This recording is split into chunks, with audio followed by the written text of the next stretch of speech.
Jangan lupa like, comment, and subscribe channelnya Betep MN. Oke, Lanjut videonya men. biografi Abah Umar. Habib Umar bin Ismail bin Yahya, Syahadatain Cirebon.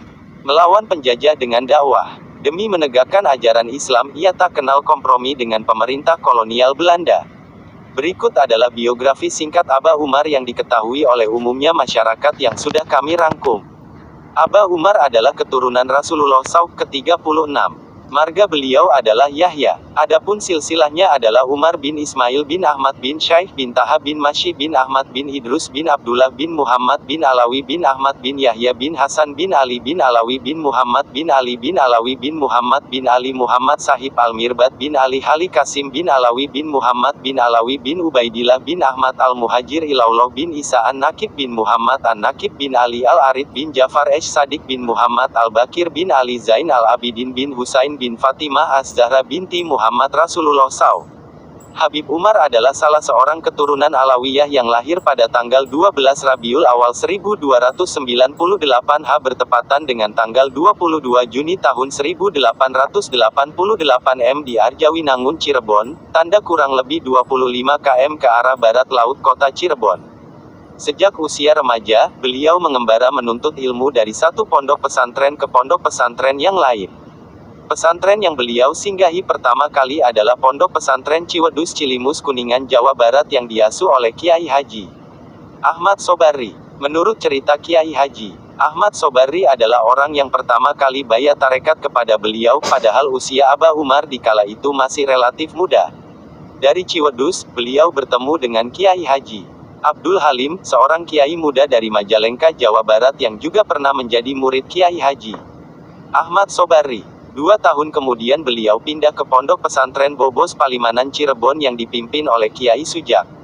Pada tahun 1916 beliau pindah lagi ke Pondok Pesantren Buntet Astana Japura Cirebon Jawa Barat yang diasuh oleh Kiai Haji Abbas. Kemudian setelah 1 tahun di sana, beliau pergi ke Pondok Pesantren Majalengka yang diasuh oleh Kiai Haji Anwar dan Kiai Haji Abdul Halim. Di Pondok Pesantren Majalengka ini, Abah Umar menimba ilmu selama 5 tahun. Tahun ke-6 Abah Umar diangkat sebagai tenaga pengajar tetap di madrasah yang didirikan oleh Kiai Haji Abdul Halim. Di sini beliau seringkali terlibat dalam diskusi dengan para tokoh di pesantren maupun para tokoh yang berada di persyarikatan ulama sehingga nama beliau cepat terkenal. Pada tahun 1923 Habib Umar pulang ke kampung halaman. Dari sinilah beliau memulai berdakwah dan membangun masyarakat, baik dalam bidang sosial, material, keagamaan, maupun spiritual. Melawan penjajah dengan dakwah. Demi menegakkan ajaran Islam, ia tak kenal kompromi dengan pemerintah kolonial Belanda. Habib Umar lahir di Arjawinangun pada bulan Rabiul Awal 1298 H atau tanggal 22 Juni tahun 1888. Ayahnya, Syarif Ismail, adalah dai berdarah Hadramaut yang menyebarkan Islam di Nusantara. Ibunya asli Arjawinangun, Siti Suniah binti H. Sidik. Pasangan ini dikaruniai 4 orang anak, Umar, Kasim, Ibrahim, dan Abdullah. Garis keturunan Habib Umar sampai kepada Nabi Muhammad melalui Sayyidina Hussein. Pendidikan agama langsung diperoleh dari ayahnya sendiri, baru kemudian ia mengembara ke berbagai pesantren di Jawa Barat dari tahun 1913 hingga 1921. Menyaksikan masyarakat kampung Arjawinangun, Cirebon, tanah kelahirannya tenggelam dalam kebiasaan berjudi dan perbuatan dosa besar lainnya, Habib Umar merasa terpanggil untuk memperbaikinya. Dalam sebuah mimpi, ia bertemu Syarif Hidayatullah alias Sunan Gunung Jati, yang memberinya restu untuk niat baiknya tersebut. Selain itu Syarif Hidayatullah juga mengajarkan hakikat kalimat syahadat kepadanya. Maka, setiap malam Jumat Habib Umar pun menggelar pengajian di rumahnya. Tapi upaya itu mendapat perlawanan serius dari masyarakat. Mereka mencemooh, menghina, dan mencibir pengajian Habib Umar. Di bawah tekanan masyarakat itu, ia terus berjalan dengan dakwahnya itu. Dan karena pengajiannya dianggap meresahkan masyarakat, pada gilirannya pemerintah kolonial menangkap Habib Umar dan menjebloskannya ke dalam penjara, namun, 3 bulan kemudian ia dibebaskan. Perlawanan yang diberikan oleh jamaahnya hingga jatuh korban di kalangan antek-antek Belanda. Kepalang Basah, tahun 1940, Habib Umar bahkan menyediakan rumahnya sebagai markas perjuangan melawan pemerintah kolonial Belanda. Tidak hanya itu, ia juga turun tangan dengan mengajarkan ilmu kanuragan kepada kaum muda. Bulan Agustus tahun 1940 ia ditangkap Belanda lagi dan pengajiannya ditutup. 6 bulan kemudian, tanggal 20 Februari tahun 1941, ia dibebaskan. Semangat perjuangan melawan kolonialisme semakin membara dalam dada Habib Umar. Maka ia pun banyak mengadakan kontak dengan tokoh-tokoh agama di seputar Cirebon, seperti Kiai Ahmad Sujak Bobos, Kiai Abdul Halim, Majalengka, Kiai Syamsuri, Buanantara, Kiai Mustafa Kanggraksan, Kiai Krian, Munjul. Tidak hanya pada masa penjajahan Belanda, pada zaman Jepang pun nama Habib Umar melejit lagi sebagai pejuang agama. Ia memperkarakan undang-undang yang dikeluarkan Jepang yang melarang pengajaran huruf Arab di masyarakat. UU itu dianggap sebagai alat agar umat Islam meninggalkan Al-Quran. Panji-panji Syahadatain. Pada masa kemerdekaan, tahun 1947, Habib Umar mulai mengibarkan panji-panji Syahadatain. Itu bermula dari pengajian yang dipimpinnya yang semula dikenal sebagai pengajian Aba Umar, menjadi pengajian Jamaah Asyahadatain. Ternyata pengajian ini mendapat simpati luas sehingga menyebar ke seluruh Jawa Barat dan Jawa Tengah. Tahun 1951 lembaga itu mendapat restu dari Presiden Soekarno. Tahun 1951, Habib Umar sempat mendirikan pondok pesantren Asyahadatain di Panguragan.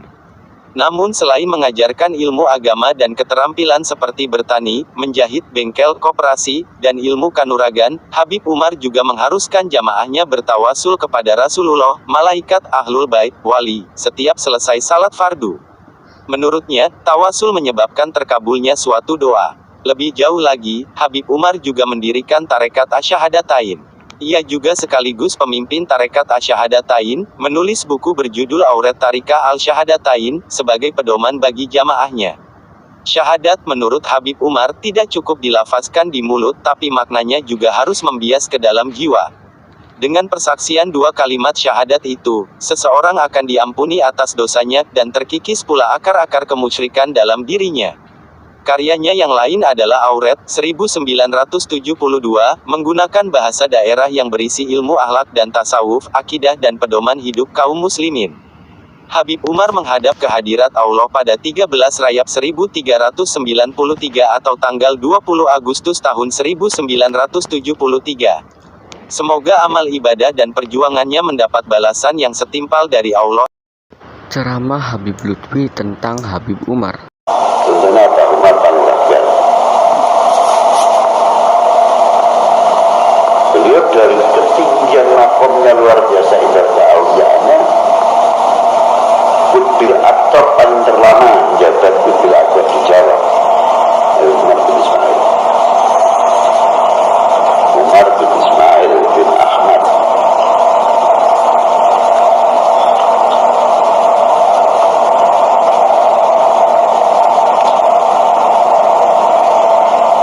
Umar bin Ismail bin Ahmad. Kutub Ibnul Kutub Ibnul Kutub ini. Satu Habib Umar ini namanya Ahmad, terkenal keramat Kesambi Cirebon. Umar bin Ismail bin Ahmad bin Syekh bin Toha.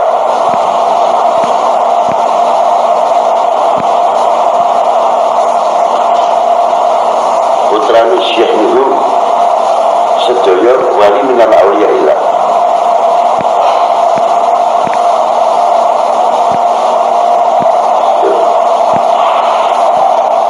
Jadi antaranya Imam Ali, Imam Ahmad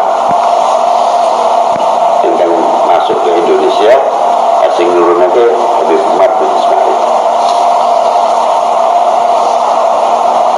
Di antaranya Kiai Abdullah, terkenal Kiai Abdullah Panguragan, wali minal awliyaillah Nasrani. Beliau sebelum wafat sempat berkata, di antara muridku yang paling dhuwur pangkate kaauliyan ini besok Profesor Madani, yaitu Habib Umar bin Ismail. Ini gede fitnah. Jadi guru ini harus berdak ke nama, ini besok pecah margo gede fitnah iku sing ndedek sebab pangkate. Ya. Jadi murid Habib Umar ku sing bener tambah bener, sing busuk tambah busuk. Jadi kayak saringan Habib Umar itu, persis saringan. Nah ini disalahgunakan banyak sekali loh oknum murid itu. Aku termasuk murid itu. Aku 3 tahun. Para Habib Umar Bustami. Dunia itu yang sikile orang aku. Ada yang mau dikliwonan itu duit itu kan belum ciri-ciri numpuk. Mulai malam Jumat Kliwon, mulai maulid Nabi sampai sholat tahajud itu dari subuh pengajian suci lebih sampai itu itu ramati zaman semua itu saya ketemu. Nanti sekarang di desa Panguragan mulai arep lebu Panguragan itu ya isinya orang berjualan dari pasar malam dan jadi ramai Jumat luar biasa.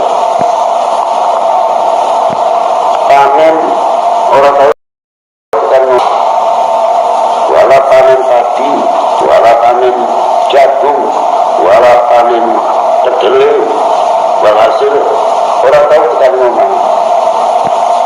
Jadi pinggir lapangan desa itu sama bagian ini bagian di desa ini bagian di desa ini bagian di desa ini 10 hektar loh panen padi. Sing diuman dhewe iku sing ngapura 3 kotak. Iku ya macul dhewe, tandur dhewe, nyeblokake pari dhewe. Iku sing didahar. Nah terus ning kamar itu spesial ana panci sing nganggo liwet. Ya sing nganggo liwet biasa. Liwet iki. Wow. Gawe masjid iku botolnya itu sudah diri. Mulut botol dewinya tak diri. Wah putih luar biasa mencorong. Umur 80 itu mesti sanggup gawe botol.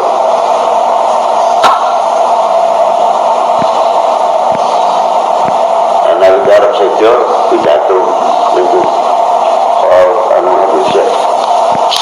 Ada mah jaga satu terbenar. Nabi Korea ayatmu pidato menurut para saudara dengan bahasa terbenar itu para saudara kira saja pada targetnya namun kurma bahwa Umar mati ini dipenuh kurang 1 minggu. Aja kaget PKB kue kurma mati itu bakalnya masih mendung. Oke, jangan lupa like, comment, and subscribe anjay channelnya Betep MN.